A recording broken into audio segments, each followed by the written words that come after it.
Hi folks, it's Sunday, January 7th. Here are the three big stories for today. So it's January 7th, that is Orthodox Christmas. So Vladimir Putin is in church for Orthodox Christmas and he gave a speech.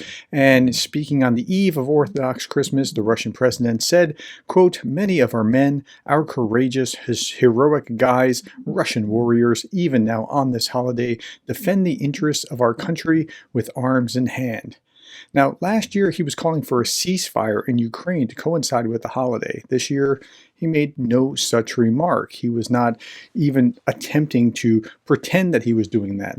Now, I looked at another article about this as well. That was Sky News. Here is Radio Free Europe, and they made this comment here, which I thought was really interesting and insightful.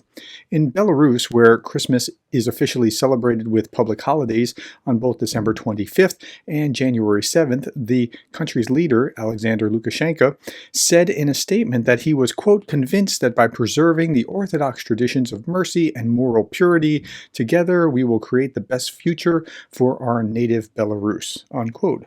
Now, it was striking because I don't see this mercy and moral purity in either Putin or Lukashenko.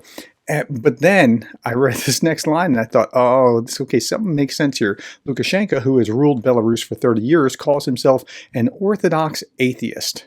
Okay, that's a contradiction in terms, but he's using the garb of orthodoxy to say that he's legitimate. And I think Putin's doing very much the same thing in Russia.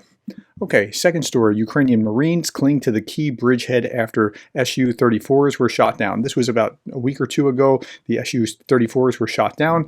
Russian forces have failed to dislodge Ukrainian bridgehead across the Dnipro River after 3 of its fighter jets were shot down in one day.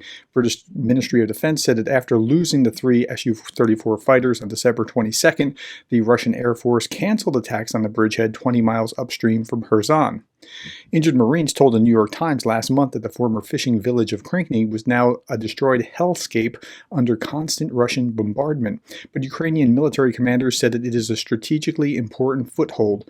The British Ministry of Defense said that Russia had failed to secure air superiority, right? So they had to back off, and that's what we said at the time in those videos. The upside of this was they had to back way back, like, what's going on here? We can't get too close, and this allowed them to hang on to this. Russia's inability to establish air superiority in the early stages of Russia's Ukraine war continues to undermine its daily operations.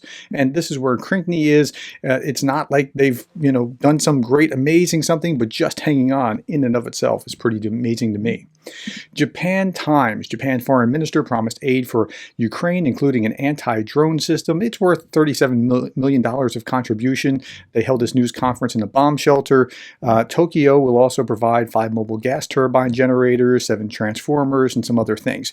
Now, the interesting thing here is that Japan has a real history of not giving weapons to a nation at war, but by giving this, they are supporting the effort, so thank you to Japan.